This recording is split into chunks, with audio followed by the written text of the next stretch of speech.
Welcome, I'm Ndubuisi Ekekwe.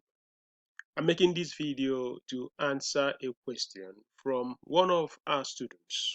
He wanted to understand the implication of Airbnb host revolution against the platform. The Airbnb is a platform that makes it possible for people that want to rent for a very short time and people that have properties that they can offer for rent.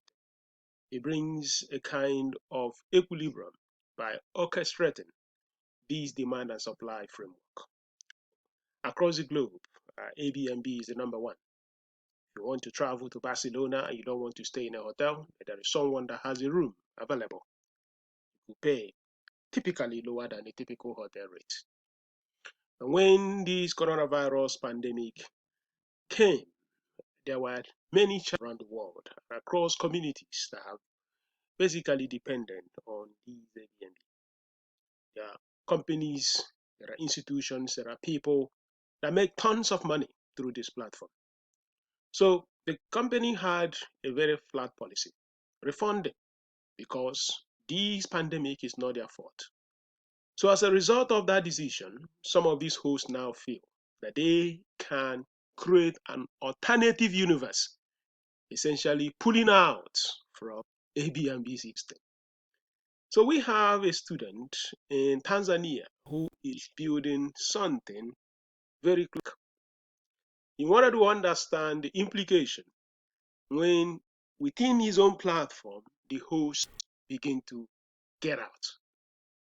So this video is for him, but of course I have usually decided to some questions that are relevant in our ecosystem and across our industries and categories to formally address them, bring in more components so that we continue that process of discovering knowledge and using that knowledge to drive growth. Because our purpose and our mission is to bring efficiency in the utilization of factors of production, making it possible that we can raise innovators that will change the ordinances and market systems so that at the end of all, people will see alpha.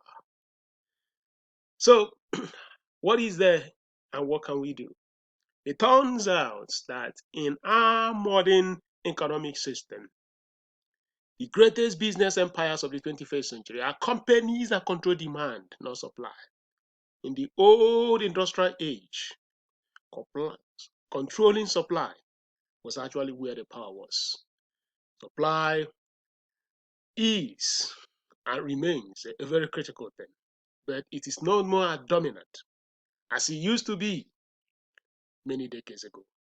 In markets, there are really two main participants, demand and supply. The guy who has something to sell and the guy who wants to buy something. They have to come into equilibrium point through pricing. So when you set off a price, people decide to know whether they can pay because they have to ascertain the price with value, the derivable from that particular product. So that's the relationship because there is a friction to be fixed, excuse me, and there is certainly a product to fix that friction. So there is something that happens when you begin to move into the digital space, where most of these services are now priced at a direct cost of $0. Essentially, you don't have to bring in cost because the product is free. You use Google free, you use Airbnb largely to a large extent. Until you close a deal, you don't have to pay anything as a host and even as a renter. So you have this platform. They have built this massive technology space, making it possible that they can scale largely unbounded and unconstrained. So in the Airbnb case, some of these independent hosts now want to go and build independent websites. Their philosophy is this: why do I have to be tethered to the Airbnb policy? Why do I have to keep paying the commissions to Airbnb when technically I can go and build my own website? They are really, really very wrong because what they have is nothing but supply. And in the digital space, supply is the important thing. The most important thing is demand. The man or the woman who controls demand becomes the kingmaker in an ecosystem. I give an example. In the old newspaper world, in the old media world, we had companies like New York Times, the Guardian newspaper in Nigeria, the Punch newspaper in Nigeria. These are publishers. If you want to buy newspaper, go and buy from them. If you want to learn something new, you go to them. Because there was no other alternative to learn what was happening in your community. So because they control the capacity to decide what they write, decide what they publish, everyone depended on them to learn what was happening in the world. So advertisers, knowing that the readers will come to them, now advertise within newspapers because they want to reach these readers. But in the internet age, something started changing. When we were in the pre-internet age, supply of news information, the supply system was exceedingly scarce because there were very few trees, there were very few newspapers, and in some cases, you can't even buy them if you have money because they're just scarce. But in this age, supply of content is no more scarce. It's infinite. Essentially, it's unbounded and it's unstrained because people can post news on Google, post news on Facebook, Twitter, LinkedIn, or anywhere. So because this information now, you can see it from many angles that you can't just get just a lot of them everywhere. People are chatting, people are creating blogs on WordPress, people are writing every day. So what now matters is who can make sense of the noise around the world digitally. So if you have a breaking news happening now in Nigeria, you don't start going to the newspapers in Nigeria, going to Guide, to Punch, going to This Day, Vanguard to start learning what is going on. What do? You go to Google. And when you type on Google, you believe that Google has a capacity to make sense of the best possible content, that it will refer you to go and learn what is basically happening. That breaking news in Nigeria. And Google now takes you there. So because Google now takes that decision on the best possible content based on what you are searching, Google now assumes a better, higher power over the original content creators like the newspapers. And now the advertisers saw that and say, wow, power does not belong really the guy that supplied this thing. Rather, the power now belongs to the person who controls the demand that can actually go and get that source, that material.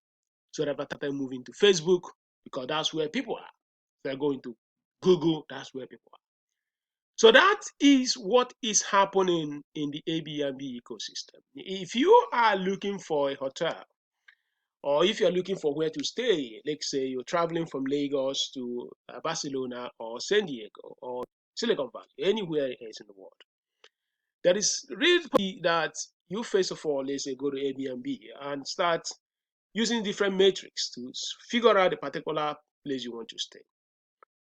And the reason why Airbnb becomes your preference is largely because it has a very huge set of properties in them.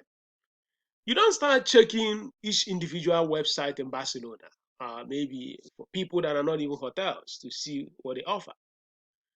In the olden time, of course, you could have just gone for a hotel, but now you have an opportunity. So if an independent host pulls out from Airbnb, the propensity for people to discover it is going to be exceedingly very small because it does not even have the capacity to dent the market positioning of Airbnb. Because provided that Airbnb continues to control demand, it will have power over suppliers. It will have the ability to decide what the suppliers do because the suppliers don't have the influence to actually get the demand on the times they want.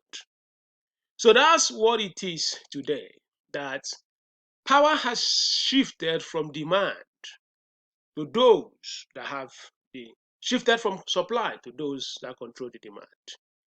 Google controls demand. All of us use Google search. Where are the people trying to consume information? And because of that, everyone, the search engine optimization guys, are basically contractors to Google that are not paid.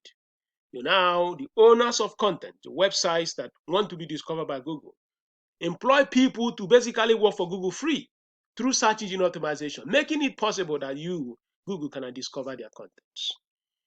because they know that even though they are the suppliers, they don't have any control.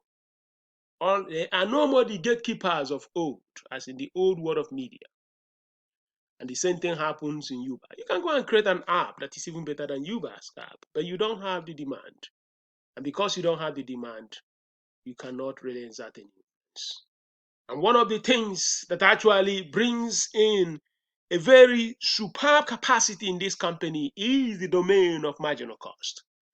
Because they have this cost model that if they keep scaling, the cost of serving an additional customer goes close to zero. And that's why their products or services are free or largely very free. It doesn't cost them anything. Operating on these constructs that if it doesn't cost them much, they can scale infinitely. And if that is the case, how are you going to compete with zero? They are asset light, large extent, and they are well positioned that even as they scale, the cost of serving that additional customer keeps dropping to zero. That's the distribution cost plus transaction cost. So those that are revolting against the ABMA policy, they have no choice. They just have to understand that the old gatekeepers that control supply, their time has gone. What is ruling now? Basically those that control demand. And the two modern empires built on network effects, positive continuum. These are entities, they hold the demand. And provided they hold the demand, their impacts on suppliers will remain very dominant. So, young man in Tanzania, if you are building your business, the most important thing you need to focus is how can you hold very well the demand. And of course, for you to have the capacity to hold the demand, you must have invested in also getting suppliers into your ecosystem. But there needs to be an inflation point when, because you have so much demand, you begin to exert a lot of influence on the suppliers.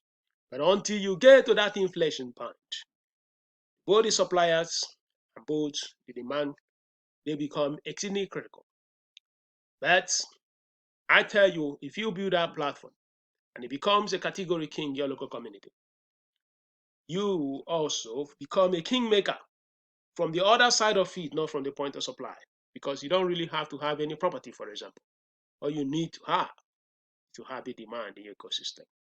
You're listening to a special section of Tekedia Mini-MBA answering a question from one of our learners. I'm Ndubuisi Ekekwe.